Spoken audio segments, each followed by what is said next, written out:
Kira stood at her monitoring station aboard the research vessel Valenth as her three-fingered hands moved across the holographic interface with practiced ease, and her large violet eyes scanned the data streams that flowed before her like rivers of light and information that had been her constant companion for the past 2 cycles of deep space observation. The Valenth was a small science ship crewed by only 12 members of the Zorath species, and their mission was simple enough to survey the outer regions of the Andara sector and catalog any unusual phenomena or celestial anomalies that might prove valuable to the greater scientific community back on their homeworld of Zorath. Prime Kira had been doing this work for nearly 5 standard years now, and she had grown accustomed to the monotony of empty space where nothing ever really happened except for the occasional asteroid field or distant supernova that lit up their sensors for a brief moment before fading back into the cosmic silence that defined their existence out here in the void. She was young by Zorath standards, barely into her 3rd decade of life, and her blue-tinted skin still held the luminescence of youth that would fade as she aged into the deeper purples and grays of her elders, and her antennae twitched occasionally as they picked up the electromagnetic fields that permeated the ship and gave her a sense of the technology that hummed all around her. Her supervisor, Nerix, often told her she was too curious for her own good, always asking questions about things that didn't concern their immediate mission parameters, and always wondering about the mysteries that lay beyond their assigned survey zone. But Kira couldn't help herself because the universe was vast and full of wonders, and she wanted to know everything about it. On this particular shift cycle, Kira was alone in the observation deck, while the rest of the crew either slept or attended to their duties in other sections of the ship, and the quiet suited her just fine because it gave her time to think and to dream about all the possibilities that existed out there in the darkness between the stars. The radar system suddenly pinged with an unusual reading, and Kira's attention snapped to the display with immediate focus as her training took over, and she began running diagnostic checks to determine if this was a malfunction or an actual detection of something in their vicinity. The signature was small but distinct, and it was moving through space at a velocity that seemed inconsistent with natural objects like comets or asteroids, and its trajectory suggested intelligent control rather than the random drift of debris caught in gravitational fields. Kira's heart rate increased as she zoomed in on the signature and began filtering out background radiation and cosmic noise to get a clearer picture of whatever this object might be. And as the computer processed the data and refined the image, she felt a chill run through her body that had nothing to do with the temperature controls. The shape that emerged on her screen was unlike anything she had ever seen before in all her years of surveying space, and it was clearly artificial, with clean geometric lines and a configuration that spoke of advanced engineering and deliberate design. But it matched no known vessel type in the Zorath database or in any of the records from the other species that made up the Galactic Collective. She ran the signature through every identification protocol they had and came up empty every single time, and the computer kept returning the same message: unknown vessel configuration, no match found in registered databases. Kira felt her breathing become shallow as a thought entered her mind that she had dismissed as absurd fantasy for her entire life, because every Zorath child grew up hearing the stories about them, but no adult actually believed they were real. Humans. The myths spoke of a species from a distant world called Earth, who had somehow managed to develop space travel independently without any contact with the Galactic Collective and without any guidance from the elder races who had been traveling the stars for millennia before most current species had even developed written language. According to the legends, humans were supposed to be impossibly resilient creatures who could survive in environments that would kill most other species within minutes, and they were said to be unpredictable and creative in ways that other species found both fascinating and terrifying in equal measure. The stories claimed that humans had fought wars among themselves for thousands of years and had nearly destroyed their own planet multiple times before, finally reaching for the stars, and that their ships were built with technologies that seemed to defy conventional physics and operated on principles that the rest of the galaxy had never considered possible. But these were just stories told to children at night to spark their imaginations and to remind them that the universe was bigger and stranger than anyone could truly comprehend, and no credible scientist or military officer had ever confirmed the existence of humans or their homeworld. Kira had always loved those stories as a child, and had secretly hoped that someday she might encounter something that would prove they were more than just myths. But as she grew older and learned more about the realities of space travel and the limitations of technology, she had accepted that humans were probably just a cultural legend that had somehow spread across multiple species through the galactic collective. Yet here she was staring at a vessel that matched none of the known configurations, and that was traveling through a region of space that was supposed to be empty and unexplored, and the computer was telling her that this ship existed, but couldn't tell her what it was or where it came from. She needed to report this immediately to Narix and the captain, but something made her hesitate because if she was wrong, and this turned out to be nothing more than a sensor glitch or a strange asteroid formation, she would become the laughingstock of the entire crew, and her career would suffer from the embarrassment. But if she was right and this really was something extraordinary, then she couldn't afford to wait, because the unknown vessel was moving away from their position and would soon be beyond their sensor range, and the opportunity to make contact would be lost forever. Kira made her decision and activated the shipwide communication system with a quick gesture, and her voice came out steadier than she felt as she spoke the words that would change everything. "Captain, fellows, this is Kira in observation. I have an unidentified vessel on long-range sensors requesting immediate presence to confirm." There was a pause of several seconds before the captain's gruff voice responded with obvious irritation at being disturbed during his rest cycle. "This had better not be another false alarm, Kira. I am not in the mood for sensor ghosts tonight." "It's not a ghost, sir. The signature is solid and consistent, and it doesn't match anything in our database." Another pause longer. This time, and then the sound of movement and rustling as Captain Velos apparently decided this warranted his attention. "After all, I will be there in 2 minutes. Do not take any action until I arrive." Kira acknowledged and closed the channel, then turned her attention back to the sensor display, where the unknown vessel continued its steady course through the void, seemingly unaware that it had been detected by the Zorath research ship. She began recording all the data she could gather about the vessel's energy signature, its size and mass, estimates its velocity and heading, and anything else that might prove useful later when they tried to figure out what exactly they had found. Captain Velos arrived in less than the promised 2 minutes, with Narix close behind him, and both of them looked alert, despite having been roused from sleep, and they moved to flank Kira at her station as she pulled up the relevant displays for them to examine. "Show me," Velos commanded, and Kira highlighted the unknown in signature with a glowing marker that made it stand out against the background of stars and cosmic radiation.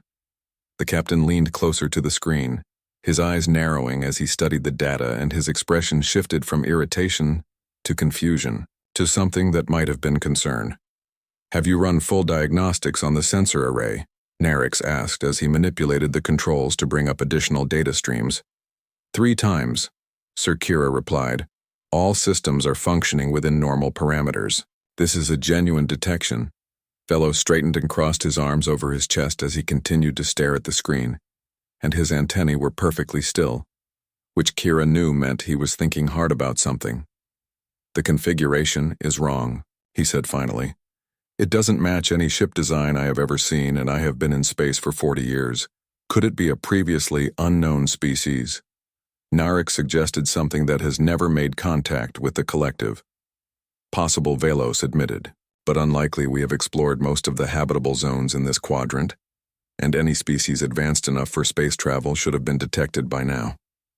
Unless they came from outside our quadrant," Kira said quietly, and both officers turned to look at her with expressions she couldn't quite read that would require faster than light travel far beyond our current capabilities. Narix said, but his tone suggested he was considering the possibility, despite its apparent impossibility, or a very long journey through normal space, Velos added, which would mean they have been traveling for generations to reach this region. Kira felt her excitement building despite her efforts to remain professional, because this was exactly the kind of discovery that scientists dreamed about their entire lives. And here she was, possibly on the verge of making first contact with an entirely unknown civilization. "What are your orders, sir?"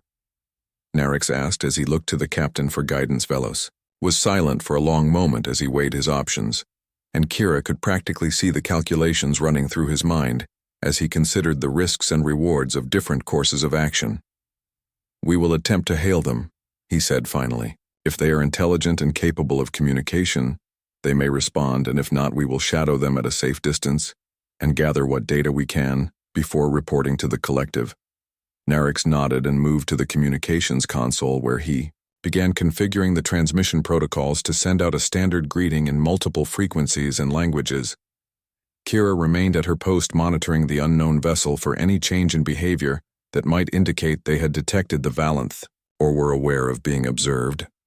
The hailing message went out as a broad-spectrum broadcast that should have been detectable by any species with basic radio technology, and then they waited in tense silence for a response that might never come. 5 minutes passed with nothing but static and cosmic background noise, and Kira was beginning to think the unknown vessel either couldn't receive their transmission or was choosing to ignore it. Then the communications console lit up with an incoming signal, and Narix nearly jumped out of his skin as he rushed to process the return message. "They are responding," he said with barely contained excitement, and his fingers flew across the controls as he worked to translate the signal into something comprehensible. The audio that came through the speakers was unlike anything Kira had ever heard before because it was clearly a voice, but it was speaking in sounds and patterns that seemed harsh and angular compared to the flowing melodic speech of the Zorath. "This is the explorer ship Wanderer responding to hailing signal. Please identify yourself and state your intentions." The translation matrix struggled with some of the words and concepts, but the general meaning was clear enough, and Kira felt her hearts racing because this was real contact with an unknown species, and the myths about humans might actually be true. Captain Velos stepped forward and gestured for Narix to open a return channel, and when the connection was established, he spoke clearly and calmly. "This is Captain Velos of the Zorath research vessel Valanth. We mean you no harm and are conducting scientific surveys in this region. We detected your vessel and wish to establish peaceful contact." Another pause as their message traveled through space to the unknown ship and then returned again, and Kira used the time to refine her sensor readings and gather more data about the Wanderer's configuration. The response came faster this time, as if the other side was becoming more comfortable with the communication. "This is Captain Lisa Grant of the human vessel.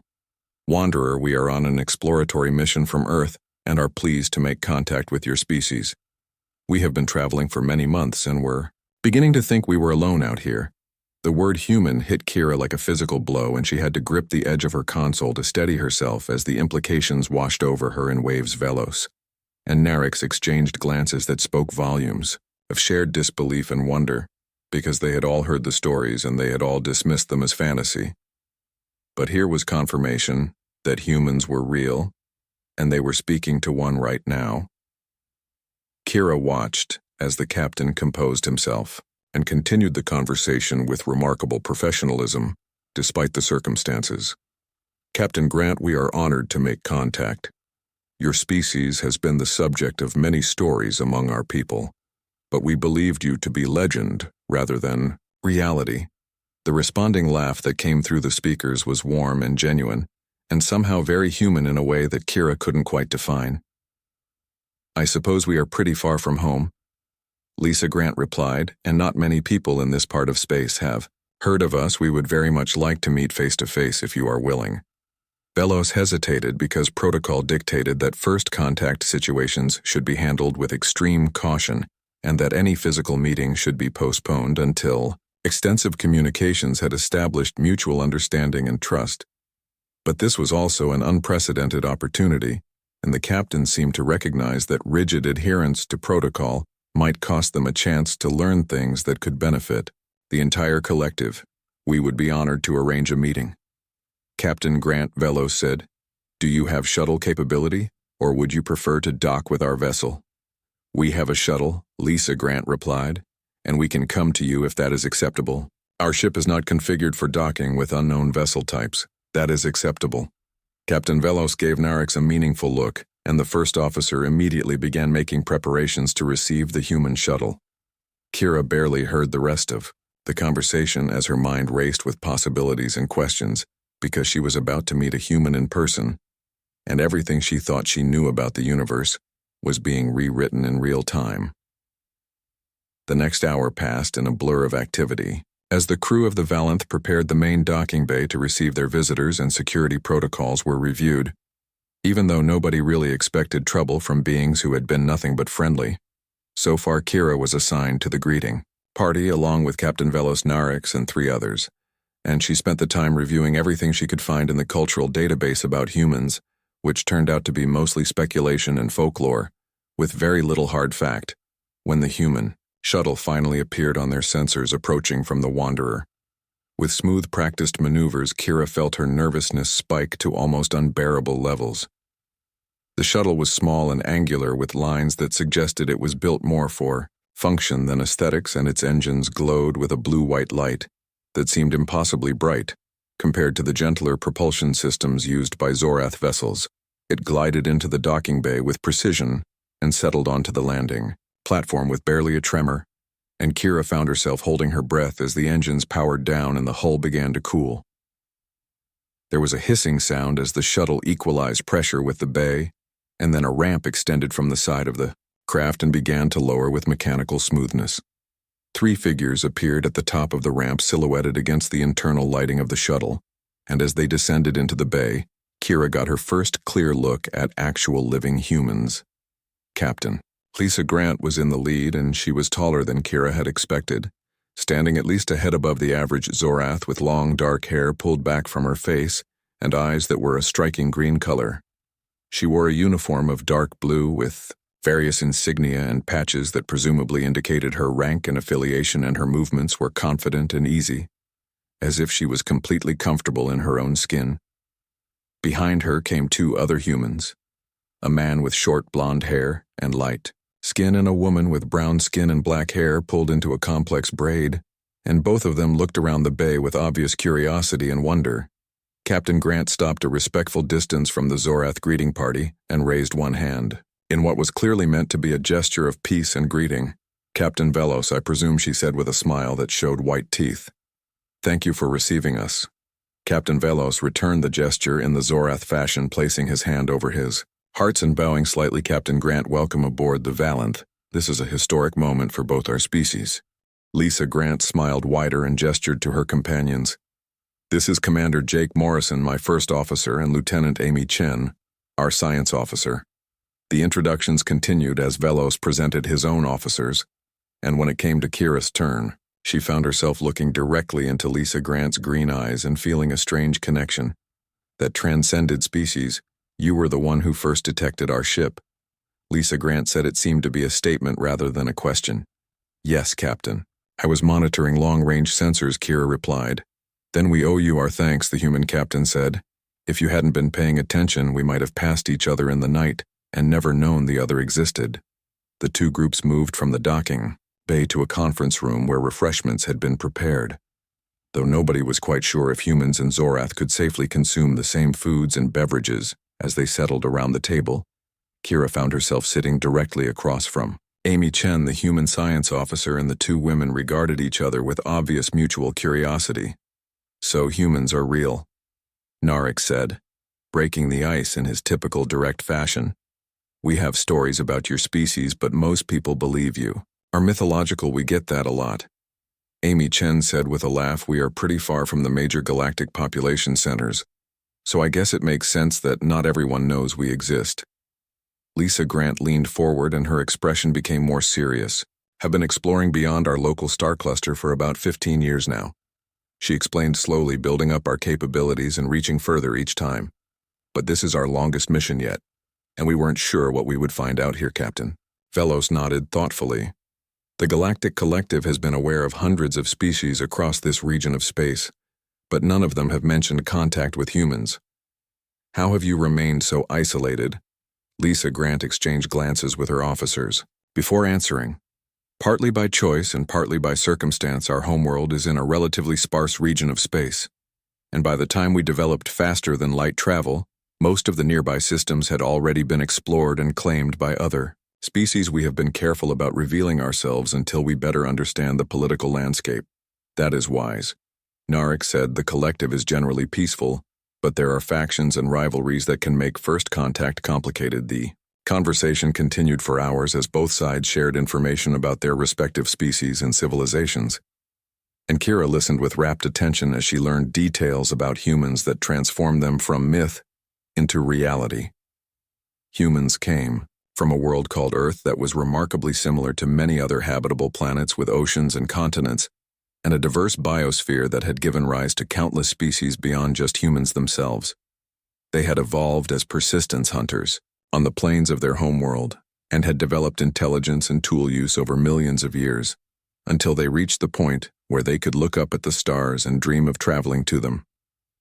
Their history was violent and chaotic-filled, with wars and conflicts that had nearly destroyed them multiple times, but they had somehow managed to survive their own worst impulses and reach for something better. They had developed technologies that the Galactic Collective used, but also technologies that were uniquely their own. And their approach to faster-than-light travel was based on principles that even Amy Chen admitted they didn't fully understand. Yet you fold space. Lisa Grant explained, trying to translate complex physics into terms that made sense. We don't actually travel faster than light. We create a bubble around the ship that moves through normal space while the ship itself remains stationary relative to the bubble. That sounds terrifyingly unstable, Narek said with obvious concern.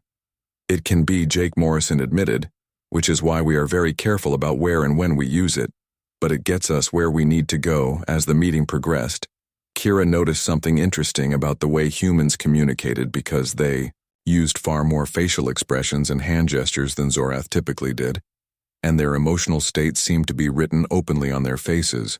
For anyone to read, Lisa Grant in particular was very expressive, and Kira found herself drawn to the warmth and openness that the human captain projected even though they had only just met. When the formal discussions finally wound down, Captain Velos suggested that perhaps the humans would like a tour of the Valenth, and Lisa Grant accepted, enthusiastically. Kira was assigned to accompany Amy Chen, while other crew members took Lisa Grant and Jake Morrison to different sections of the ship, and as the two science officers walked through the corridors together, they fell into easy conversation. Your ship is beautiful, Amy said as she looked at the organic curves of the walls and ceiling, very different from human designs which tend to be more utilitarian. We believe that form and function should complement each other, Kira explained, and that the spaces we live and work in should feel harmonious rather than hostile. I like that Amy said we could learn something from that philosophy. They talked about their respective scientific backgrounds and discovered they had more in common than either had expected, because curiosity and wonder were apparently universal traits that transcended species boundaries. Amy told Kira about growing up on Earth in a city called Seattle, and about how she had always been fascinated by the stars, and had pursued a career in xenobiology specifically because she wanted to meet alien life forms. Kira shared her own story about growing up on Zorath Prime, and about how she had begged her parents to let her attend the Space Academy so she could explore the universe and discover new things.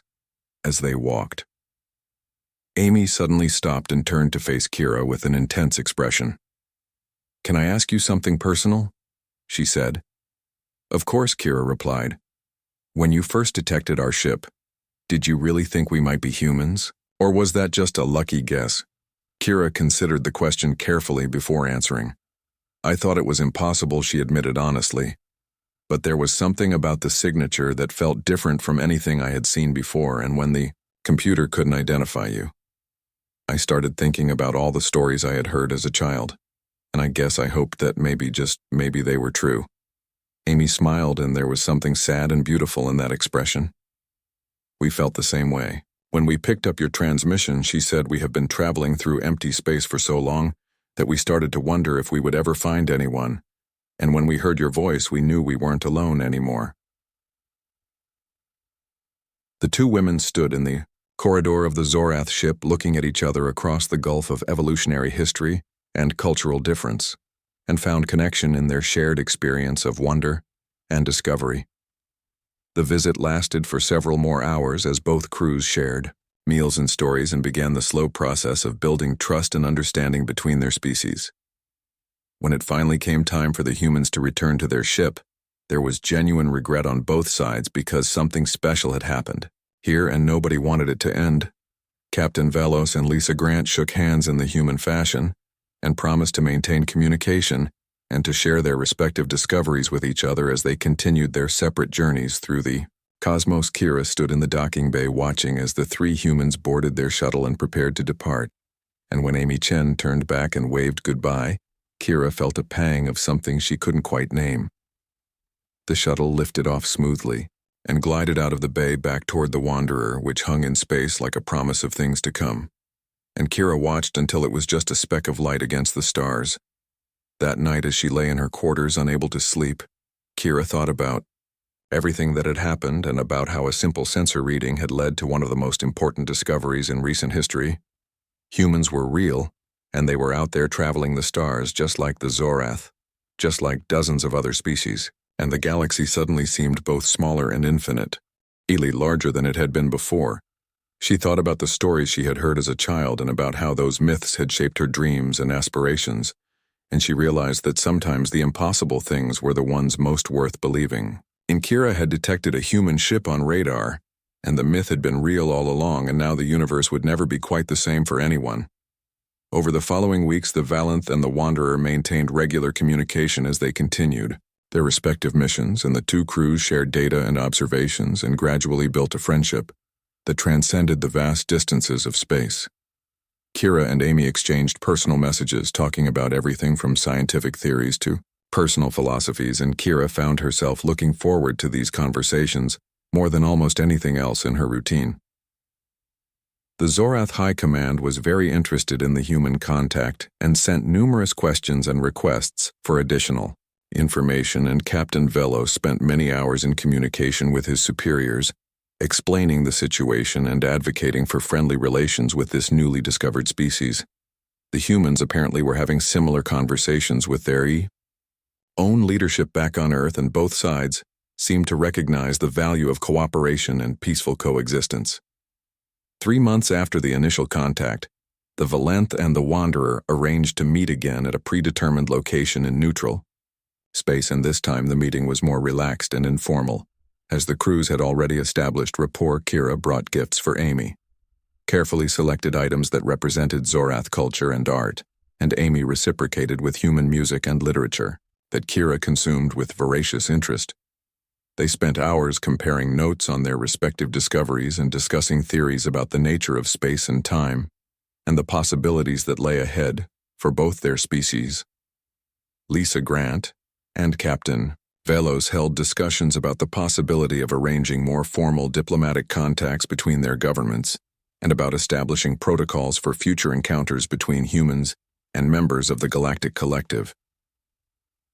The meetings became regular events scheduled every few months as the two ships continued their explorations, and gradually the relationship between humans and Zorath evolved from curiosity to friendship to something deeper and more lasting.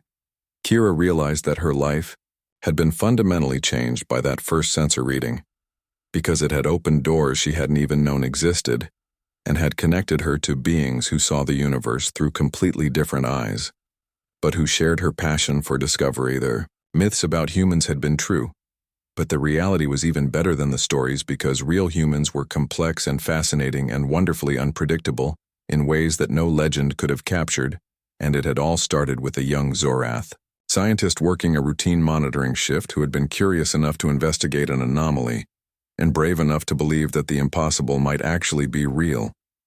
Years later, when Kira had become a respected xenologist and had published extensively about human culture and psychology, she would often tell the story of that first contact to her students. She would describe the moment when the radar pinged with an unknown signature, and the excitement and fear she had felt as she realized what she might be looking at, and the indescribable joy of discovering that humans were not just real, but were friendly and eager to connect. Her students would listen with wide eyes and wonder in their expressions, and Kira would smile, because she knew that some of them would go on to have their own adventures and make their own discoveries, and perhaps encounter their own myths made real. The universe was vast and full of wonders, and the greatest gift anyone could receive was the opportunity to explore it and to share that exploration with others, whether they came from your own world or from a planet so distant that most people thought it existed only in stories. Kira had found her calling in that moment when she detected the human ship and had spent the rest of her life building bridges between species and celebrating the diversity and beauty of intelligent life in all its forms.